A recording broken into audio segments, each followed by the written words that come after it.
আসসালামু আলাইকুম। এই মুহূর্তে আমরা 4টা শেডে একসাথে মুরগি পালন করি। তার 3টার মধ্যেই আমরা টাইগার মুরগি পালন করি এবং একটার মধ্যে আমরা কিছু মিশরীয় ফার্মি মুরগি পালন করি। গত কয়েকদিন টানা বৃষ্টির কারণে আমাদের টাইগার মুরগির খামারগুলিতে আমরা বেশ কয়েকটি সমস্যা লক্ষ্য করছি। তার মধ্যে অন্যতম হচ্ছে আমরা যে লেটারগুলি ব্যবহার করি, অর্থাৎ কাঠের যে গুঁড়িগুলি ব্যবহার করি, সাথে আবহাওয়া এবং ঠান্ডার কারণে এই কাঠের গুঁড়িগুলি আগের মতো আর শুকিয়ে যাচ্ছে না। এর কারণ হচ্ছে আমরা এখন মূলত আমাদের এখানকার ফ্যানগুলি বন্ধ রাখি। আগে এই ফ্যানগুলি চালু করে দিলে বাতাসে এখানের কাঠের গুঁড়িগুলি শুকিয়ে যেত।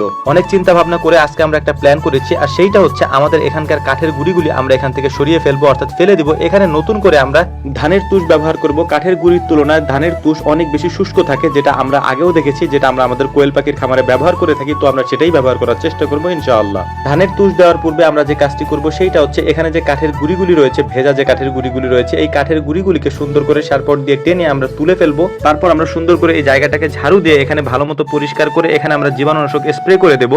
জীবাণুনাশক দিয়ে স্প্রে করার কারণ হচ্ছে এই জায়গাটা যেহেতু কয়েকদিন যাবত একটু ভেজা ভেজা ছিল, তাই ব্যাকটেরিয়ার কারণে কোনো ধরনের রোগ বালাই হতে পারে। এই কারণে মূলত আমরা আগাম সতর্কতার কারণে এখানে সুন্দর করে জীবাণুনাশক দিয়ে স্প্রে করে দিলাম। এখন আমাদের কাজ হচ্ছে বাজার থেকে আগে থেকেই আমরা ধানের তুষ নিয়ে এসেছি, যদিও তুলনামূলকভাবে কাঠের গুঁড়ির তুলনায় ধানের তুষের দাম একটু বেশি না, অনেক বেশি, যে কারণেই আমরা এই ধানের তুষটা ব্যবহার করি না দামের ক্ষেত্রে। কিন্তু এখন যেহেতু আমরা অপারগ, এটা আমাদেরকে ব্যবহার করতেই হবে, এই জন্যই মূলত আমরা ব্যবহার করছি। তো যাই হোক, আলহামদুলিল্লাহ মোটামুটি আমাদের যে কাজটা এখানে ছিল সেটা হচ্ছে এই জায়গাটাকে সুন্দর করে পরিষ্কার করে জীবাণুনাশক দিয়ে এরপর আমরা যে ধানের তুষটা আছে সেটা এখানে দিয়ে দিব। তো আমরা সেটা দিয়ে দিয়েছি আলহামদুলিল্লাহ। তো আমাদের এখানকার কাজ আমাদের মোটামুটি শেষ, মানে এই শেডের কাজ শেষ।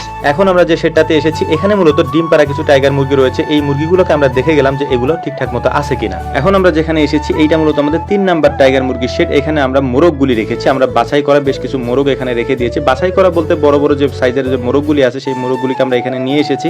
এই জায়গাটাতেও কাঠের গুঁড়ি দেওয়া ছিল, এখান থেকেও কাঠের গুঁড়িগুলিকে সরিয়ে এখানে আমরা ধানের তুষ দিয়ে দিয়েছি, যাতে করে এই মুরগিগুলোও সেল দেওয়ার আগ পর্যন্ত এখানে খুব ভালোভাবে থাকতে পারে। আমরা পিছনের জায়গাটাকে জানালা কেটে দিয়েছি, যাতে করে ওখান দিয়ে বাতাস আসে, মাঝে মাঝে গরম পড়ে প্রচুর পরিমাণে, যে কারণে সুন্দর করে পেছনের সাইডে জানালা কেটে ওদের জন্য সুন্দর করে একটা ব্যবস্থা আমরা করে দিয়েছিলাম। এই জায়গাটাতে মূলত আমরা যে কাজটা করে থাকি সেটা হচ্ছে পেছনের সাইডে আমাদের যে টাইগার মুরগির খামারটা রয়েছে ওইখান থেকে যে বড় বড় সাইজের মোরগগুলি আছে সেগুলিকে আমরা এনে এখানে রাখি, এরপর এখান থেকেই আমরা সেল দিয়ে দিই। এই টাইগার মুরগির বাচ্চাগুলি যেহেতু আমাদের এখান থেকে উৎপাদিত হয়, অর্থাৎ আমাদের এখানে ইনকিউবেটর মেশিনের মাধ্যমে আমরা এগুলিকে ফুটিয়ে তারপর এগুলিকে আমরা বড় করেছি আলহামদুলিল্লাহ। তো এই কারণেই আমাদের এগুলির প্রতি আলাদা একটা মায়া থাকে বিক্রি করার ক্ষেত্রে আমরা অনেক সময়। তবে আজকে আমরা একটা মোরগ রেখে দিয়েছি, এখান থেকে বড় সাইজের যে মোরগটা ছিল সেই মোরগটাকে আমরা রেখে দিয়েছি। ওই যে ঘরটার মধ্যে থেকে আমরা মোরগগুলোকে বের করে এনেছি ওই ঘরের মধ্যে আমরা বড় মোরগটা রেখে দিয়েছি। ওই মোরগটা আমরা খাওয়ার জন্যই রেখেছি আলহামদুলিল্লাহ। এই ভাইদেরকে প্রায় 41 কেজির মতো আমরা মোরগ আজকে দিয়েছি, এখানে সম্পূর্ণটাই মোরগই ছিল। তো এইগুলি দেওয়ার পরে একটা মোরগ আমরা রেখেছি আলহামদুলিল্লাহ আজকে। তো যাই হোক, মোটামুটি আমাদের সব কাজ শেষ হয়ে গিয়েছে। এখন ওনারা চলে যাবেন, তাই আমাদের টাকাটা পরিশোধ করে দিয়ে ওনারা চলে যাচ্ছেন ওনাদের মোরগগুলি নিয়ে, কারণ এখন এইগুলি ওনাদেরই, ওনারা যেহেতু আমাদেরকে টাকাগুলি দিয়ে দিয়েছেন। তো আপনারা আমাদের জন্য দোয়া করবেন, আল্লাহ তাআলা যেন আমাদের খামারে বারাকা দান করেন, বরকত দান করেন। আসসালামু আলাইকুম ওয়া রাহমাতুল্লাহ।